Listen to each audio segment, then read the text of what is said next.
ዛሬ የምንካፈለውን እግዚአብሔርን ሐሳብ ከሐዋርያት ሥራ ምዕራፍ 1 ከቁጥር 1 ጀምሮ አብረን አንብበን እንካፈላለን። ለቃሉ ክብር ቆመን እናንብብ። ሐዋርያት ሥራ ምዕራፍ 1 ከቁጥር 1 እስከ 11 አነባለሁ። እንደዚህ ይላል። ቴዎፍሎስ ሆይ ኢየሱስ የመረጣቸውን ሐዋርያትን በመንፈስ ቅዱስ ካዘዛቸው በኋላ እስካረገበት ቀን ድረስ ያደርገውና ያስተምረው ዘንድ ስለጀመረው ሁሉ መጀመሪያውን ነገር ጻፍኩ። ደሞ 40 ቀን እየታያቸው ስለ እግዚአብሔር መንግሥት እየነገራቸው በብዙ ማስረጃ ከሕማማቱ በኋላ ሕያው ሆኖ ለእነርሱ ራሱን አሳያቸው። ከእነርሱም ጋር አብሮ ሳለ ከኢየሩሳሌም እንዳይወጡ አዘዛቸው። ነገር ግን ከእኔ የሰማችሁትን አብ የሰጠውን የተስፋ ቃል ጠብቁ። ዮሐንስ በውሃ አጥምቆ ነበርና፣ ነገር ግን ከጥቂት ቀን በኋላ በመንፈስ ቅዱስ ትጠመቃላችሁ አለ። እነርሱም በተሰበሰቡ ጊዜ ጌታ ሆይ በዚህ ወራት ለእስራኤል መንግሥትን ትመልሳለህን ብለው ጠየቁት። እርሱም አብ በገዛ ስልጣኑ ያደረገውን ወራትና ዘመናትን ታውቁ ዘንድ ለእናንተ አልተሰጣችሁም። ነገር ግን መንፈስ ቅዱስ በእናንተ ላይ በወረደ ጊዜ ኃይልን ትቀበላላችሁ። በኢየሩሳሌም፣ በይሁዳ፣ በሰማርያ እስከ ምድር ዳር ድረስ ምስክሮቼ ትሆናላችሁ አለ። ይህንንም ከተናገረ በኋላ እያዩት ከፍ ከፍ አለ። ደመናም ከዓይናቸው ሰውራ ተቀበለችው። እርሱም ሲሄድ ወደ ሰማይ ትኩር ብለው ሲመለከቱ ሳሉ እነሆ ነጫጭ ልብስ የለበሱ 2 ሰዎች ባጠገባቸው ቆሙ። ደግሞም የገሊላ ሰዎች ሆይ ወደ ሰማይ እየተመለከታችሁ ስለምን ቆማችኋል? ይህ ከእናንተ ወደ ሰማይ የወጣው ኢየሱስ ወደ ሰማይ ሲሄድ እንዳያችሁት እንዲሁ እግዚአብሔር የተባረከ ይሆን። እግዚአብሔር የተባረከ ይሆን። ዛሬ በሚያናውጥ ሁኔታ ውስጥ ባለመናወጥ የመዝለቅ መርሆችን ላካፍላችሁ ነው የቆምኩት። እንደምታውቁት ዓለማችን በጣም ቶሎ ቶሎ የምትዋዥቅ፣ ቶሎ ቶሎ የምትናወጥ፣ ለሁከት በቂ ምክንያት ያላት፣ የጠዋቱ ሰላም ለምሽት እንዳይደርስ የሚያደነቃቅፉ ሰንካላ የሚያደርጉ ብዙ ምክንያቶች በቀኝ በግራ ሰቅዘው የያዟት ዓለም ውስጥ ነው ያለነው።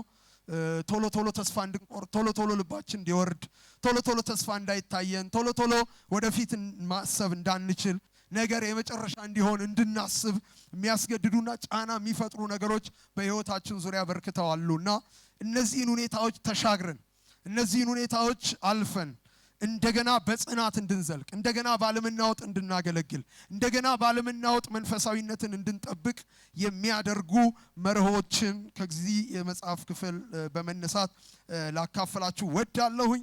እንደምታውቁት ይሄ አሁን ያነበብኩላችሁ ምዕራፍ የሽግግር ምዕራፍ ነው። የክርስቶስ አገልግሎት ተጠናቆ የሐዋርያቱ አገልግሎት ሊጀምር ያለበት የሽግግር ሰዓት ነው። ሽግግሩ ግን ደስ የሚል አልነበረም። ታውቃላችሁ፣ ያው ክርስቶስ ሞቶ ተሰቅሎ ተቀብሮ እንደገና ደግሞ በውጪ በአይሁድ ዛቻ በጣም ከእርሱ ጋር የነበሩት ደቀ መዛሙርት ፍርሃት ውስጥ ገብተው ያሉበትን ሁኔታ ነው ይሄ ምዕራፍ 1 የሚዘግበውና ፈጽሞ ተስፋ ቆርጠዋል። ቢችሉ ወጥተው ቢሰደዱ፣ ወጥተው አገልግሎት ቢተው፣ ወጥተው ወደ ድሮ ላይፋቸው ቢገቡ ደስ የሚላቸው አይነት ሰዎች ነበሩ። አንዳንዶችም ሞክረዋል። ያው እየለቀማ መጣቸው እንጂ ኢየሱስ ኤማውስም የሄዱትን ሰፈራቸው ድረስ ሄዶ ታንኳ ያነሱትንም ባህራቸው ድረስ እየሄደ እንዲሁ ለቃቅሞ ነው አንድ ቤት አሽጎ ያስቀመጣቸውና በር ተዘግቷል፣ ልብ ተቆልፏል። ተስፋ የሚባል ነገር የተቆረጠ ይመስላል። ሰማይ የጠቆረ ይመስላል። ነገር ጨላልሟል። በዚህ አስቸጋሪና ከባድ በሚባል ሁኔታ ውስጥ በጽናት የሚዘልቁበትን ከፍ ያለ መሪ ነው ይሄ ምዕራፍ የሚያስተዋውቀውና ዛሬ ለእናንተ ቤት መልእክት አለኝ። ከተስፋ መቁረጥ ማግስት ለቤታችሁ ተስፋ አለ። ለምን ጫዋችሁ አሜን አትሎ? በድካም ማግስት ብርታት አለ። በፍርሃት ማግስት ድፍረት አለ። በተዘጋ ደጅ የሚገባ ኢየሱስ ስላለ ጫዋችሁ አሜን በሉኝ። እና ዛሬ ሰዓት አልወስድም ትንታኔ በመስጠት ቶሎ ፖይንቴን አውርቼ ነው መውረድ የምፈልገው። ቀደም ኤርሚ እንዳለ ወደ ቤት ስትመለሱ ችግር እንዳይገጥማችሁ መልእክቴን ከያዛችሁልኝ ይበቃኛል። ብዙ በማውራት አላደክማችሁ። ምንድነው ማነው በጽናት የሚዘልቅ? እንዴት ነው ባለመናወጥ ቶሎ የሚናወጠውን ወቅታዊ ሁኔታ መሻገር የምንችለው? ወደፊት መግፋት የምንችለው? የተጀመረን ስራ ሳናጨናግፍ ዳር ማድረስ የምንችለው ካላችሁኝ መርህ አለው። ቁጥር 1 በጽናት የሚዘልቁ ነውጥን በጽናት አቋርጠው የሚወጡ ተሻግረው የሚራመዱ እነማን ናቸው ካላችሁኝ፣ ቁጥር 1 መርህ የተነሳውን ኢየሱስን ማየት ነው። አልሰማችሁኝም? ሞት ያልያዘውን ኢየሱስን፣ የተዘጋ በር ደጅ የማያስቀረውን ኢየሱስን። ማን ነው ከዚህ በላይ ጮሆ አሜን የሚለኝ? ልመለስ ወደ ኋላ ላንብብ። ከቃሉ ጋር ብናወራ ጥሩ ስለሆነ በር ዘግተዋል፣ ተስፋ ቆርጠዋል። ከዚህ በኋላ ወደፊት መሄድ አይታያቸውም። አለቀልን ብለዋል። ዙሪያቸው የሚወራው ጨለማ ነው። አበቃልን፣ አለቀልን እያሉ ነው። ግን ምን ሆነ? ቁጥር 3 ደግሞም ኢየሱስ 40 ቀን እየታያቸው። አሜን አትሉም ወይ? ስንት ቀን? በሉት አካችሁ። 1 ቀን አይደለም፣ 2 ቀን አይደለም፣ 3 ቀን አይደለም፣ 40 ቀን ሙሉ በዘጉት በር እየመጣ ሃሌሉያ። የሚወራው የአይሁድ ዛቻ ነው። የሚወራው መበተን ነው። ያ ሰብሳቢው ኢየሱስ ግን የተዘጋው በር ሳይዘው የነሱ ተስፋ መቁረጥ ሳያቆመው በተዘጋው በር ገብቶ እየታያቸው የተቆረጠውን ተስፋ ቀጠለ። ዛሬም ልባርካችሁ። በተስፋ መቁረጣችሁ ላይ ተስፋ የሚያስቀጥለው ኢየሱስ ይገለጥላችሁ። ከዚህ በላይ ጫዋቸው አሜን በሉኝ እናንተ። ይመጣል ያንቺ ጌታ፣ ይመጣል ያንተ ጌታ። ጨለማማ ይዘው ጌታ፣ ዝግ ደጅ የማያቆመው ጌታ። እጆቻችሁን አንሱና አየዋለሁ በሉ ባካችሁ። ስታየው ተስፋ ይቀጥላል። ስታየው ልብሽ ይበረታል። ስታየው የከበበ ጨለማ ይበተናል። ከዚህ በላይ ጫዋቸው አሜን በሉ ሃሌሉያ። እሱን አይተህ በነውጥ አትቀጥልም። እሱን አይተሽ በፍርሃት አትቀጥይም። እሱን አይተህ ተስፋ መቁረጥን አታረጋግጥም። ከተስፋ መቁረጥ ማግስት ተስፋ ይታያል። ይመጣል።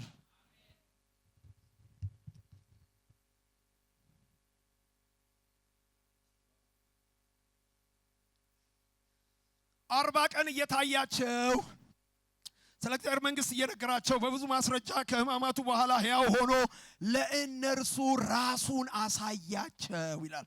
ደጋግሞ ነው የሚናገረው። ዝም ብሎ አይደለም፣ የሆነ ኢምፓክት አለው። ህይወት ላይ የሚገፈው ጨለማ አለ። ዝም ብሎ ጌታ ቢመጣ፣ ዝም ብሎ መሰዊያህ ላይ ቢገለጥ፣ ዝም ብሎ ጓዳህ ቢገባ አይተኸው በጭንቀት አትቀጥልም። አይተኸው በፍርሃት አትቀጥልም። ዛሬ ማታ ከዚህ አደባባይ ለእናንተ ቤት ቡራኬ ይሄ ነው። የማይሸፈነው ኢየሱስ ይገለጥላችሁ። ጨለማ የማይዘው ኢየሱስ ይገለጥላችሁ። ምንድነው የከበባችሁ ፈተና? ምንድነው የከበባችሁ ተግዳሮት? ምንድነው የሰማችሁት ልዩ ድምፅ? ዛሬ ይሄን ሁሉ የሚበትን መገለጥ ከሰማይ ይሆንላችኋል። ታዩታላችሁ፣ በክብር ትቀጥላላችሁ። ታዩታላችሁ፣ ተስፋችሁ ይታደሳል። ስታየው ተስፋ ይገባብሃል። ስታየው ነውጥን ትሽራለህ። ስታየው ጉልበት ያጣ ሕይወት ጉልበት ያገኛል። ስታየው ፍርሃት ይለቃል። ልብ ድፍረት ይሞላል። ዝም ብለን ብናየው ዋክራፋቲያስ ከሱ በላይ እውቅና የምንሰጠው ችግር አይኖረንም። ከሱ በላይ እውቅና የምንሰጠው ፈተና አይኖረንም። እርሱን ያዩ በጽናት ይዘልቃሉ። ኧረ ሃሌሉያ። ዝም ብሎ እየመጣ ታያቸው። አየህ፣ አንድ ቀን ሲታያቸው የሆነ ፍርሃት ሲለቃቸው፣ ድጋሚ መጥቶ ሲታያቸው የሆነ ጭንቀት ሲለቃቸው፣ እንበተን የሚሉ ሰዎች እንቀጥል እንዲሉ።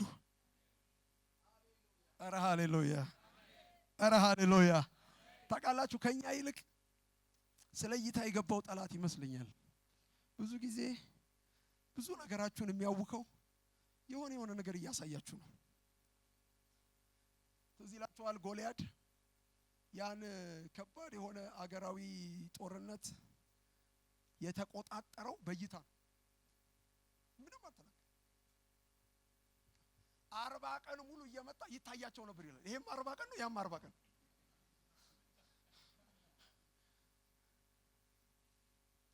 ድፍን የእስራኤልን ሰራዊት ልብ የጣለው በእይታ። እዚህ ጋር ተናግሬ ከሆነ አላውቅም እኔ እየመጣ የሚታያቸው ሰዓት ራሱ ደግሞ የተጠና ነው። በጣም ይገርም። የዝም ብሎ አይነት ሰዓት አይደለም። በማለዳ ይላል። የማለዳ ጸሎት እንዳይጸልዩ አይ ቀናቸውን በሱ እንዲከፍቱ ማለት ነው። ጧት ይመጣና እስቲ አንዴ ይዩኝ ይላቸዋል። ያዩታል። የቀን አጀንዳ ሰጥቷቸው ይሄዳል ማለት ነው። ቀኑን ሙሉ ወሬው አቤት ቁመት፣ አቤት ቁመት፣ አቤት ኪሎ፣ አቤት ኪሎ ሲሉ ይውላሉ። ተመልሶ የሚመጣው መቼ ነው በሉኝ? ምሽት። የምሽት ጸሎት እንዳይጸለይ አንዴ ከፕሮግራም በፊት እኔን እዩ ይላል። አንዴ ያዩታል። ለሌሊት ሰጥቷቸው ይሄዳል። ቢቃዡ የሚቃዡት ጎልያድን ይሆናል ማለት ነው። ቀናቸው አልተረፈ፣ ሌሊታቸው አልተረፈ። ድፍን የእስራኤል ልብ ከጎልያድ የተነሳ ወደቀ ይላል። አንዳንዴ ልባችሁ ሊጥል ሲፈልግ ጠላት በአይናችሁ ፊት አግዝፎ የሚያስቀምጠው ነገር አለ። ዛሬ እግዚአብሔር እሱን በቃሉ ጉልበት ይደረምሰዋል። እኔ ቤት የሚታየው ችግር አይደለም። እኔ ቤት የሚታየው ሰይጣን አይደለም። እኔ ቤት የሚታየው ወቅታዊ ተግዳሮት አይደለም። እኔ ቤት የሚታየው የሚያዘልቀኝ ኢየሱስ፣ የሚያሸንፈው ኢየሱስ። እስቲ ኪዳን ገብታችሁ ጫዋቸው አሜን በሉ። ሃሌሉያ። እሱን ስታይ ተስፋ ይታደሳል። እሱን ስታይ ልብሽ ጀግንነት ይሞላል። የጎልያድን የ40 ቀን ፉከራና ቀረርቶ የገለበጠው ጀግና የመጣው ምን ብሎ ነው ካላችሁ፣ አላይም ብሎ ነው። አላይም እረስ ያንዴ የው ሲሉ አላይም ታውቃላችሁ። ሳኦል ጋር ገብቶ ራሱ ትግሉ ምን ነበር? አረ ጎልያድን የው ይሏል። አላይም ታዲያ ትንታኔ ይሰጠዋል። ታውቃላችሁ ከ40 ቀን የእይታ ጦርነት ሰለባ ከሆኑት መሃል ቀዳሚው ሳኦል ነው። 40 ቀን ሙሉ ከቢሮ አልወጣም። ማስታወቂያ አስለጥፎ ቢሮ ቆልፎ ገባ። ባይብል ስተዲ አቁሙ፣ ጎልያድ ስተዲ ጀመረ። 40 ቀኑን ጎልያድን ሲያጠና ነው የቆየው። ለዚህ ነው ዳዊት ራሱ ሲመጣ አይታችሁ ከሆነ ጥናቱን ያቀረበለት ከበርዝ ዴዩ ነው። ጎልያድ ማለት አሉ ጦር ሜዳ ነው የተወለደው። ያስ አሉ ጦር ሜዳ ነው ያደገው። ጦሩ ይሄ ነው፣ ጋሻው ይሄ ነው፣ ጥሩሩ ይሄ ነው፣ እንትኑ ይሄ ነው እያለ ትንታኔው ሁሉ ጎልያድን እንዲያይ የሚያስገድድ ነው። የጎልያድ ትንታኔ ሲጠናቀቅ ግን አላይም የሚለው ደግሞ ማውራት ጀመረ። ጎልያድ ጋይ ሳኦል ያጠኑትን አቅርበዋል አይደል? እኔም ያጠናሁትን እንዳቀርብ ይፈቀድልኝ አለ። ምን ነበር አንተ ያጠናኸው አለ። አንተ 40 ቀን ጎልያድን ስታጠና፣ እኔ ደግሞ ምድረ በዳ አምላኬን ሳጠና ነው የቆየሁት።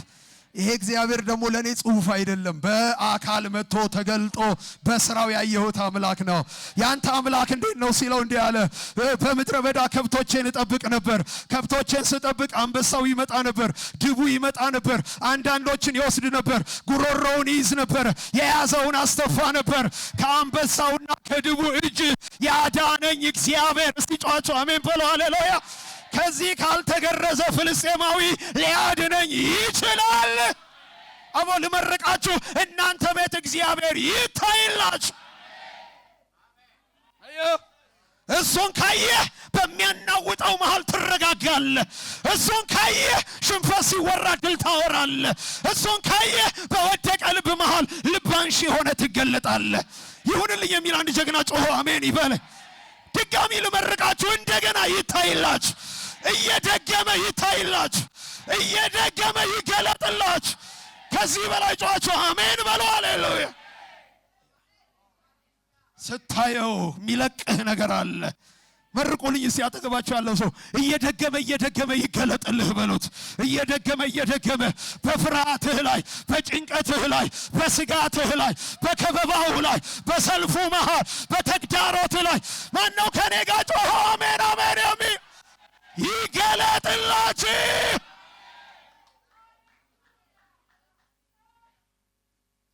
ባለመናወጥ ለመኖር የሚያረጋጋውን ጌታ ማየት። አንድ እግዚአብሔር ሰው እንደዛ ብሏል። እግዚአብሔርን የሚያህል ትልቅ አምላክ በጸሎት እኔ ቤት ጠርቼው የችግሬን ትልቅነት አላስረዳውም ማለት፣ የጠላቶቼን ትልቅነት አላስረዳውም። ታዲያ ምን ታረጋለህ አሉት። ምን ቢል ጥሩ ነው? ትልልቅ ነኝ ባይ ጠላቶቼን አሰልፍና የአምላኬን ትልቅነት እስኪገባቸው ነግራቸዋለሁ። ኧረ ሃሌሉያ! ጸሎት የሚያምረው እንደሱ ነው። እሺ የችግራችሁን የጠላታችሁን ትልቅነት በማውራት ጊዜ አታጥፉ። ከነሱ በላይ ትልቅ እናንተ ቤት አለ። ኢየሱስ ይባላል። የማይሸነፍ ጌታ አንቺ ቤት ገብቷል።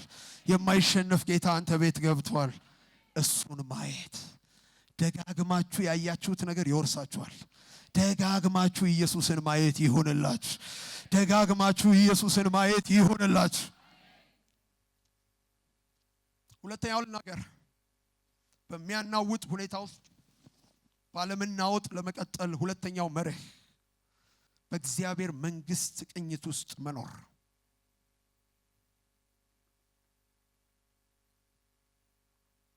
በእግዚአብሔር መንግስት ቅኝት ውስጥ መኖር። 40 ቀን ሙሉ እየመጣ ኢየሱስ ሲታያቸው ምን ነበር ያወራው ካላችሁ የ40 ቀን የማይለወጥ የኢየሱስ አጀንዳ ስለ እግዚአብሔር መንግስት እየነገራቸው ይላል። ለፈራ ሰው መንግስት ይነገራል እንዴ? አየ ማረጋጋው እኮ አይዞህ የፈራው አይውጥህም እንትን ያለ አይነካ ምናምን እኮ ነው የሚባለው። ኢየሱስስ አልፎ መንግስት ናችሁ ይላቸዋል። ይኸው በመንግስት ክብር ትገለጣላችሁ ይላቸዋል። ዛሬ ለዚህ ጉባኤውን ባይሰማችሁ መልእክት አለኝ። እግዚአብሔር ከነፍርሃታችሁ እንዲላችኋል፣ በአዲስ አበባ ከተማ ላይ መንግስት ናችሁ። ያፈረሳችሁት በአፋችሁ ቃል ይፈርሳል። ከዚህ በላይ ጮኻችሁ አሜን አትሉኝም ወይ? መንግስት አጠገባችሁ ላለው ሰው ጨብጡትና አንተ ቤት መንግስት ገብቷል በሉት። የማትወረስበት መንግስት፣ የማትጠቃበት መንግስት፣ የማትሸነፊበት መንግስት። እስቲ አውጁ፣ ግዴላችሁ እጆቻችሁን አንሱና እኔ ቤት መንግስት አለ በሉ።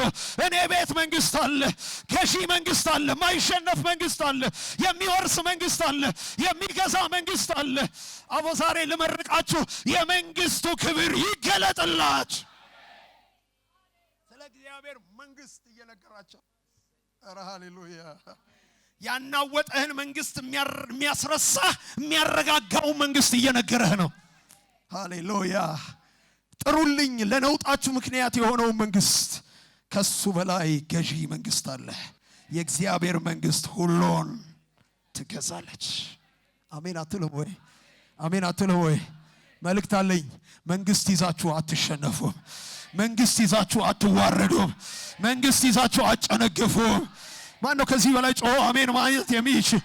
ቤትሽ ላይ መንግስት አለ። መሰዊያህ ላይ መንግስት አለ። አንተ ታሪክ ላይ መንግስት አለ። ያሟረተ እንዳይይዝ፣ በር የዘጋ እንዳያቆም፣ ጉድጓድ የቆፈረ እንዳይጥል የሚያሻግር መንግስት ቤትህ ገብቷል።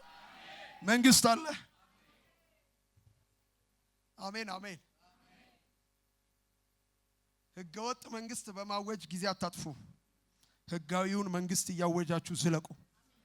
የእግዚአብሔር መንግስት የሱ ግዛት ነው። የሱ ልዕልና፣ የሱ ንግስና፣ የእርሱም ኃይል መገለጫ ነው። ስለዚህ ቤታችሁ ላይ ማይነጥፍ ኃይል አለ ማለት ነው። እያደሰ የሚያስቀጥል፣ ተስፋን የሚያለመልም፣ ልብን ድግፍ የሚያደርግ፣ ከጨለማ ውስጥ ብርሃን የሚያወጣ፣ ከበባን እየበተነ በክብር የሚያረጋጋ መንግስት እናንተ ቤት አለ። አሜን በሉ። ግዴላችሁ ኃይላችሁ በኪሳችሁ አይደለም። ኃይላችሁ ቢሮ በሰጣችሁ ስልጣን አይደለም። ኃይላችሁ ባነጻችሁት ቤት አይደለም። ኃይላችሁ እግዚአብሔር እናንተ ቤት ባስገባው መንግስት አለ አንቺ ቤት ላይ። አሜን በይ። ሃሌሉያ። ከነ ፍርሃት መንግስት ነህ፣ ከነ ስጋትህ መንግስት ነህ። ስለ እግዚአብሔር መንግስት እየነገራቸው እያስረዳቸው የሱ መንግስት ያስገባ ያኛው መንግስት ይወጣ፣ የሱ መንግስት ያስገባ ያኛው የመንግስት ጫና ሲለቃቸው፣ ኧረ ሃሌሉያ። እንበተን ያሉት ሁሉ እናገልግላሉ፣ እናቁም ያሉት ሁሉ እንዝለቃሉ። መንግስት ኧረ አሜን አሜን። ታውቃላችሁ እግዚአብሔር የቤተ ክርስቲያን ባህሪዋ እሱ ነው። ምን አይነት ቤተ ክርስቲያን እንደሚተክል ኢየሱስ ሲናገር አይታችኋል አይደል? እኔ ምሰራት ቤተ ክርስቲያን አለ። ያለፈ ያገደመ የሚያጠቃት፣ ያለፈ ያገደመ የሚያስለቅሳት፣ ሁሉ እጅ የሚዘረጋባት፣ ሁሉ የሚያጠቃት አይደለችም አለ።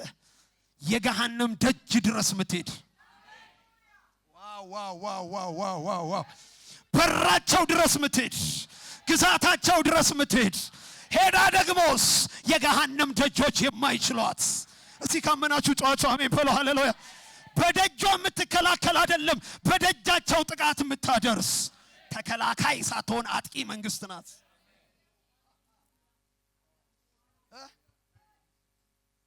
ማነው ጮኸ አሜን የሚል? ስትጠቃ ብቻ አጸፋዊ ምላሽ እየሰጠ የምትሄድበት ህይወት አይደለም የእግዚአብሔር መንግስት ህይወት። እየሄድክ የምታጠቃበት መንግስታቸው ድረስ ገብተህ የምትፈራበት የመንግስቱ ክብር ይሄ ነው። ባለምና ወጥ መቀጠል ትፈልጋላችሁ? በመንግስቱ ቅኝት ውስጥ ኑሩ። የእግዚአብሔር መንግስት ገዢ መንግስት ናት። የእግዚአብሔር መንግስት ኃያል መንግስት ናት። የእግዚአብሔር መንግስት ማንም የማያቆማት መንግስት ናት። ባለምና ወጥ ለመኖር ብቸኛው መርህ በማይናወጠው መንግስት ቅኝት ውስጥ መኖር ነው። ሁለተኛው እሱ ነው።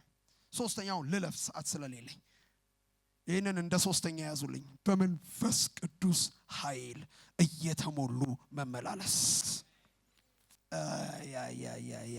የውጭው ማያናውጥ የውስጡ ጢም አድርጎ ሲሞላህ ነው። አየህ አሜን አትሉ ወይ? የተሞላ በውጭው አይናወጥም። የተሞላ በውጭው አይረበሽም። ዛሬማ እባርካችኋለሁ። እጆቻችሁን አንሱ። ውስጣችሁ በመንፈስ ቅዱስ ኃይል ጢም ብሎ የተሞላ ይሁን። ጮና አሜን በሉ፣ አሜን በሉ። በመንፈስ ቅዱስ ኃይል መሞላት ይሁንላችሁ። ለተናወጡት፣ ለፈሩት፣ ልባቸው ለወደቀ ኢየሱስ ቀጠሮ አስያዛቸው። ከጥቂት ቀን በኋላ መንፈስ ቅዱስ በእናንተ ላይ ይመጣል። ያኔ ምን ይሆናል? ኃይልን ትቀበላላችሁ። ማነው ጮሆ አሜን የሚለኝ? አንድ በር ዘግታችሁ ፈርታችኋል። እዚሁ ቤት ውስጥ ኃይል ትቀበላላችሁ። በር ከፍታችሁ ትወጣላችሁ። በኢየሩሳሌም፣ በይሁዳ፣ በሰማርያ እስከ የገባው ጮሆ አሜን አሜን አሜን ይበል።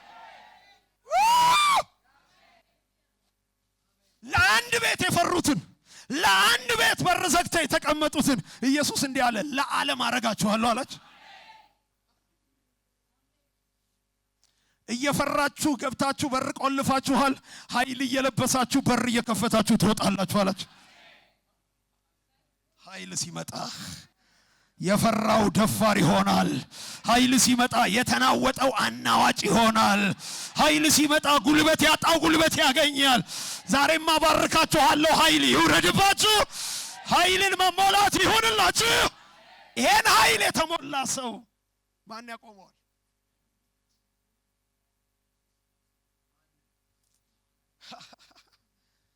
ቫይክላሪያዲያስ እነ ጴጥሮስ እኮ ናቸው። እናንተ አንድ ገረድ ፊት ቆሞ ኢየሱስ ለማለት የከበደው ከአንዴም 3 ጊዜ። ያ ኢቨንት ይገርመኛል። የጴጥሮስ የፍርሃቱ ጥልቀት። አንተ ከገሊላው ከኢየሱስ ጋር ነበርክ እያለችው እሱ ኢየሱስ ለማለት ከብዶት እምትዩን ሰውዬ አላቀው ማለት ሰውዬ ብሎ እሷ እኮ ችላለች ኢየሱስ ማለት እሱ ግን አይ ሞዴልህን አበላሽቶታል። ለመካደም አትሆንም ማለት አነጋገር ይገልጣል። አላቀውም እያልክ ራሱ አቀዋለሁ እያልክ ነው። ደግማ መታ አነጋገር ይገልጣል። ከገሊላው ከኢየሱስ ጋር አለች። ከዛ በኋላም እንደሚል ታውቃላችሁ፣ ሊምል ሊገዘት ጀመር ይላል። ምን ብሎ እንደማለ ሰማይ ስንሄድ እንጠይቀዋለን። ግን አላቀውም ማለት ለአንድ ገረድ መጣ መንፈስ ቅዱስ። የመጀመሪያ ሰባኪ ማንም ቢያደርገው ጥሩ ነው፣ እሱ ነው። በአንድ ገረድ ፊት ቆሞ አላቀውም ያለ የማለ ጴጥሮስ 5,000 እና 8,000 ሰው የሞሉበት አደባባይ ወጥቶ አሳሪው ገዳዩ ዛቹ በተሰየመበት ወጣና እንዲህ አለ፣ እናንተ የገደላችሁትን ኢየሱስን እግዚአብሔር ከሙታን አስነሳ። እኛ ለዚህ ነገር ምስክሮች ነን። እስቲ የገባው አንድ ጀግና ጮሆ አሜን ይበለኝ። ሄይ ሄይ ሄይ ሄይ! በቀናት መሃል ታሪክ ተገለበጠ። ፈሪው ደፋር ሆነ። ማን ነው የራበው ሰው ይሄ ኃይል ይግባብኝ የሚል አሜን የሚል? ኃይል ሲገባብህ ፍርሃት ይለቃል፣ ጨለማ ይለቃል፣ ስጋት ይለቃል፣ ድንጋጤ ይለቃል። አንደበትህ በድፍረት ይሞላል።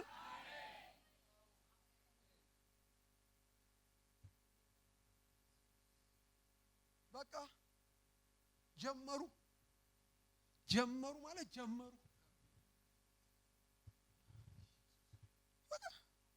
አይፈሩም። ሐዋርያት ሥራ በጣም የሚደንቀኝ መጽሐፍ ነው። ከዚህ ብለው የሄዱ መውረስ ነው። በቃ ታሪካቸው መውረስ ነው። የሚመቸውንም ይወርሳሉ፣ ማይመቸውንም ይወርሳሉ፣ አደባባዩንም ይወርሳሉ፣ እስር ቤቱንም ይወርሳሉ። የታሰረ ሰው የተሸነፈ ነው አይደል የሚመስለው? እስር ቤት ታስረው ገብተው ጠቅልለው ነው የሚወጡት። ብቻቸውን ገብተው አንድም ቀን ብቻቸውን ወጥተው አያውቁም። የእስር ቤቱን ጠባቂ የታሰሩትን ጠቅልል አድርገው ስራ ጨርሰናል፣ አሁን መውጣት እንችላለን ይላሉ። መልአክ ይመጣና በር እየከፈተ በሉ ቀጥሉ፣ እዚህ የተጀመረው እዛ ይቀጥል እያላቸው። እስቲ አጨብጭቡ ለጌታ። የሚገርም እኮ ነው። መንፈስ ቅዱስ ገራሚ ነው። እና የሚገርመኝ ቃል አለ። ያስሯቸዋል፣ ይደበድቧቸዋል። ግን ምን እንደሚል ታውቃለህ? እየገረፏቸው፣ እየሰደቧቸው፣ እያሰሯቸው ይፈሯቸው ነበር ይላል። በሄዱበት ቦታ ጂኒ አይቆምማ። በሄዱበት ቦታ የሰው አመፅ ፊታቸው አይቆምማ። ዛሬ እንዲህ አይነት ትውልድ ይነሳ ካላቸው አሜን አሜን በለው። ኃይል ለብሶ የሚወጣ ትውልድ፣ መንፈስ ተሞልቶ የሚወጣ ትውልድ ይሁን የሚል አንድ ጀግና ጮሆ አሜን አሜን ይበለኝ። አደባባያቸው ሁሉ በክብር የተሞላ ነበር። በፕሮግራም ብቻ ሳይሆን ያለ ፕሮግራምም የሚፈውሱ ነበሩ። አይደለም ወይ? ይኸው ከይድና ከጾም ጸሎት ወጥተው አይደለም ይለው ጴጥሮስ ነው ያሉት። ትንሽ ንፋስ ይንካን፣ አየር ይምታን፣ እስቲ እግራችንን ናፍታታ ወክ አድርገን እንመለስ ብለው መንገድ ላይ ሽባ አገኙ ማለት ነው። ዓርብ የፈውስ ፕሮግራም አለሽ እንዳትቀር አላሉትም። አይ እጅ ጫንልሃል ዓርብ እንዳት ነው አሁን ትፈታለህ አሉት። ግርግር የሌለው መፈታት ወደኛ ተመልከት አሉት። አየ በናዝሬቱ በኢየሱስም ተነሳና ተመላለሰ፣ ዘለለ፣ ቁርጭምጭሚቱ ጸና፣ እየዘለለ ወደ መቅደስ ገባ ይላል። አልያዙትም። አሁን እኔ በሆነ የፈወስኩት እለቀዋለሁ አብዬ ጋማውን ይዤ ዓርብ ትመሰክራታለህ እንዴ? ዝም ብሎ መሄድም አይደለም ምናምን ብዬ አምጥቼ እዚህ አስመሰክራለሁ። እንዴት ነበር የተፈወስከው ብዬ ማይክ አብዬ እነሱ ሂድ አሉት። ሂድ በቃ ፈውስን ይዘሃል፣ የሚፈለገው ነገር ተገኝቷል አይደለ? ቀጥል። ይሄ የኛ ታሪክ አይደለም የኢየሱስ ታሪክ ነው። ዝም ብለህ ቀጥል አሉት። የፈታ መንፈስ ቅዱስ ነው። እስቲ የገባው አንድ ጀግና ጮህ አሜን ይበለኝ። ሄይ ይኸውልህ ከፈውሱ መልስ ጉባኤው በሙሉ አይናቸውን እነሱ ላይ ያደረጉ። ምን አይነት ጉድ ናቸው! ቃል እያወጡ ሽባ የሚተረትሩ እያሉ ሲያዩ አይናችሁን ከኛ ላይ አንሱልን አሉ። እኛ አይደለንም ይሄን ያደረግነው፣ በገዛ ኃይላችን አልሆነም፣ እግዚአብሔርን በመፍራታችን አልሆነም። ይሄ ፈውስ የሆነው በአንድ ነገር ነው። እናንተ የገደላችሁት ኢየሱስ ሞትን አሸንፎ የተነሳ ቻላባካታላባካቶና ማጋላባይ ዛሬ ኃይል ይገባባችኋል። ዛሬ ኃይል ይገባባችኋል።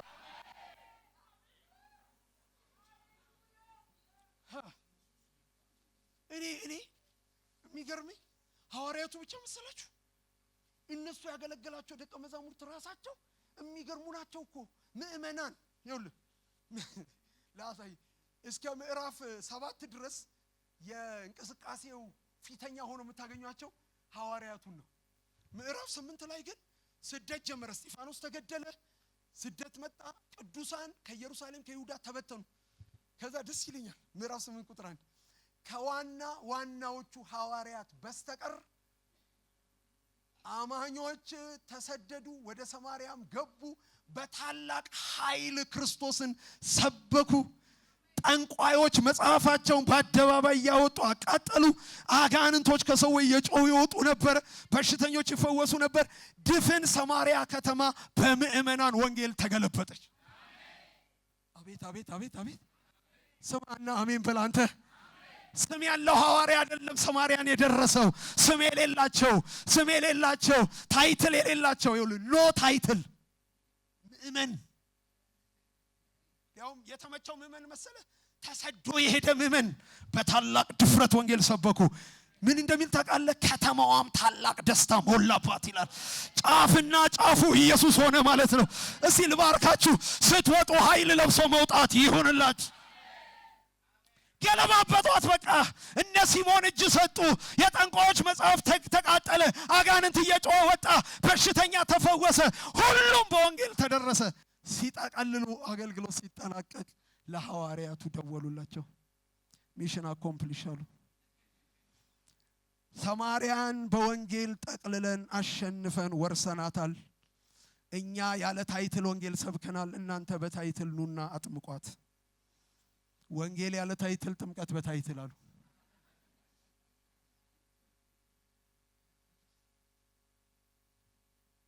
ወዳጆቼ ይሄ ኃይል ያለመናወጣችሁ መሰረት፣ የድፍረታችሁ መሰረት፣ በገሃነም ኃይላት አናት ላይ የመራመዳችሁ መሰረት። እስቲ ማን ነው ከዚህ በላይ ጮኻችሁ አሜን የሚል? አንድ ነገር ልበላችሁና ወደ መጨረሻው ፖይንት ልምጣ። የሚገርማችሁ ሐዋርያት መሪዎቻቸው ታስረው ወደ ችሎት እንደሚቀርቡ ቀጠሮ ተሰጥቶ ምእመናን በር ዘግተው ሲጸልዩ ስለምን እንደሚጸልዩ ታውቃለህ? አሁን የኛ ዘመን ጴንጤ ቢሆን መሪያችን ይልቀቅ፣ ይፈታ፣ ፍርድ ይገልበጥ፣ አዋጅ በአዋጅ ይሻር፣ አውሬው ይመታ ምናምን ነው እያለ ምን ጸልዩ። እነሱ የሚጸልዩትን ጸሎት ልንገር። ወደ ገዢዎቻቸው በወጡ ጊዜ፣ በችሎት ፊት በተሰየሙ ጊዜ ክርስቶስን በግልጥነት ይሰብኩ ዘንድ መንፈስ ቅዱስ በእነሱ ላይ ይውረድ። አውስቲ የገባው ጮህ አሜን ይበላይ። ሚሽናቸውን እንዳይለቁ፣ አፋቸው እስር እንዳይል፣ በድፍረት ኢየሱስን እንዲሰብኩ መንፈስ ቅዱስ በእናንተ ላይ በእነሱ ላይ ይውረድ ብለው ሲጸልዩ እግዚአብሔር ከሰማይ መልሱን በምን አረጋገጠ? እነሱ ላይ መንፈስ ቅዱስ። አቦ የገባው አንድ ጀግና ጮህ አሜን ይበላይ። ባንቺ የጀመረ ስራ እየቀጠለ፣ ባንተ የጀመረ አገልግሎት እየቀጠለ ወደ ፍጻሜ ትመጣ ዘንድ እለት እለት ቤት በኃይል የተሞላ ይሆነ።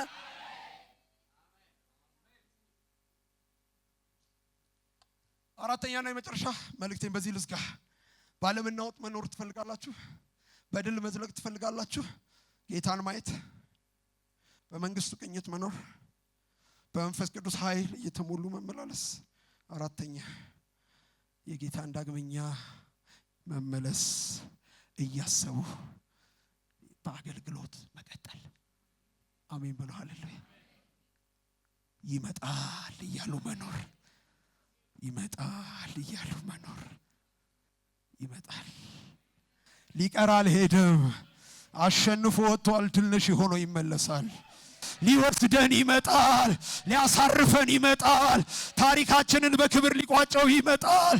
እስቲ ይመጣል በሉ። ይመጣል፣ ኢየሱስ ይመጣል። ይመጣል ይመጣል ይመጣል ይመጣል። የሚመጣልንን ማየት ስንችል የመጣብንን እንንቀዋለን፣ የከበበንን እንንቀዋለን። አልፈን መሄድ ይሆንልናል። ዛሬ ባርካችኋለሁ። የመምጣቱ ተስፋ ቤታችሁ ላይ የታደሰ ይሆነ። ይሄ አዋጅ ቤታችሁ ላይ የታደሰ ይሆነ። ይመጣል ይመጣል ይመጣል ይመጣል ይመጣል። ኢየሱስ ይመጣል ይመጣል ይመጣል። የማይሰረዝ ቀጠሮ አለን። ኢየሱስ ይመጣል። የማይሻሻል ቀጠሮ አለን። ኢየሱስ ይመጣል። እነሆ በቶሎ እመጣለሁ ያለ ኢየሱስ በክብር ይመጣል። እሱ ሲመጣ የፈራ ነው ይበተናል። ልባችሁ አይታወክ። በእኔ እመኑ፣ በአባቴም እመኑ። ስፍራ አዘጋጅላችሁ ዘንድ እሄዳለሁ። እኔ ባለሁበት ደግሞ ለዘላለም እንድትሆኑ ተመልሼ እመጣለሁ፣ እወስዳችኋለሁ። ከቤተ ክርስቲያን አደባባይ የተሰደደ መልእክት ነው። ዛሬ ወደ አደባባይ መልሰዋለሁ። በሹክሹክታ ማናወራው አዋጅ አለን። በአደባባይ የምናስተጋባው አዋጅ አለን። ነገር ወደ ፍጻሜ እየቸኮለ ነው። ኢየሱስ በቅርብ ይመጣል። ለዛለ ልብ ተስፋ አውጃለሁ። ለወደቀ መንፈስ መልእክት ይዤ እዚህ አደባባይ ቆሜያለሁ። አይዟችሁ፣ ኢየሱስ በቅርቡ ይመጣል። ሊወስደን ይመጣል። ሊያሳርፈን ይመጣል። ለስራችን ብድራት ሊከፍል ይመጣል። ምን አለ ጨዋቸው አሜን ብትሉኝ? ይመጣል ኢየሱስ። ከዚህ በላይ ሌላ ተስፋ የለንም። የጸናውን የተባረከ ተስፋ እንደ መልህቅ ያዙ። ኢየሱስ ይመጣል። ምን አለ አሜን ብትሉ? አጠገባቸው ያለው ሰው አይዞ ሰዓቱ እየሞላ ነው ብሎ፣ ሰዓቱ እየሞላ ነው። ነገር ያለ ምክንያት አልጦዝም። ጨለማው ያለ ምክንያት አልጠነከረም። ይሄ ጨለማ የማያቆመው ሰማያትን ሰንጥቆ የሚመጣ የክብር ሙሽራ ኢየሱስ የሚባል ጌታ እንጠብቃለን። በቅርቡ ይመጣል። በቅርቡ ይመጣል። ሊወስደን ይመጣል። ሊያሳርፈን ይመጣል። አትናወጡ። በሚያናውጠው አትናወጡ። ይመጣል እያላችሁ በክብር ቀጥሉ።